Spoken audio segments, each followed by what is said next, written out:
Bonjour à tous, je suis sur le stand de ZTE avec dans les mains le ZTE Axon Mini, la déclinaison donc petite taille de l'Axon Elite que nous avons testé il y a quelques semaines.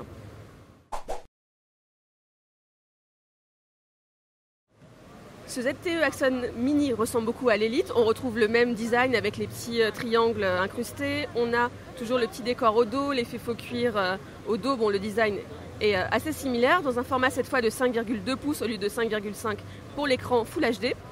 Toujours avec Mi Flavor sur Lollipop pour ce modèle.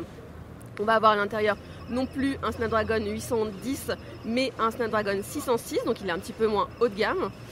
Hop, voilà pour les caractéristiques du téléphone. On va également avoir un appareil photo de 13 mégapixels, le lecteur d'empreintes au dos et puis le double flash juste en dessous de l'appareil photo.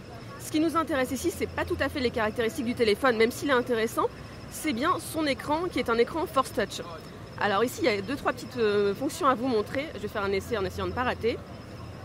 Ici, hop, avec un appui fort sur l'application photo, vous allez pouvoir avoir des raccourcis vers différentes fonctionnalités. Donc les selfies, la vidéo, la photo ou du slow motion. Ça marche également avec les contacts pour en ajouter un nouveau. On peut le faire dans les paramètres pour effectuer une recherche rapide parmi les différentes fonctionnalités. Alors on n'a pas toutes les informations sur les applications tierces compatibles. Il y en a au moins une qui est ici.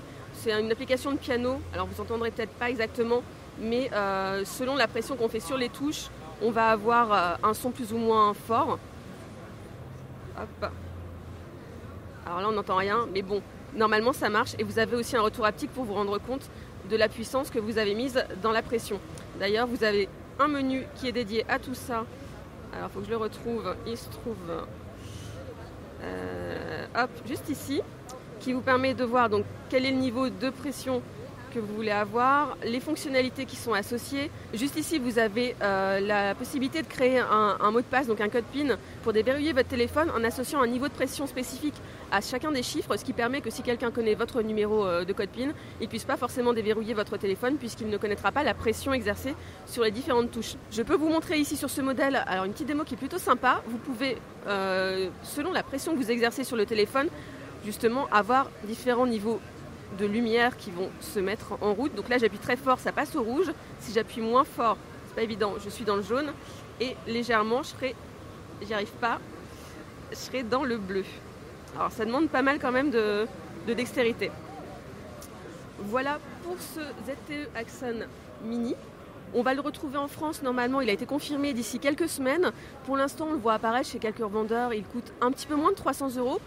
Donc sur un marché où on a un Huawei Mate S ou alors l'iPhone avec des écrans Force Touch à des prix assez élevés, au moins 600 €, ce sera certainement le moins cher du marché avec ce type d'écran.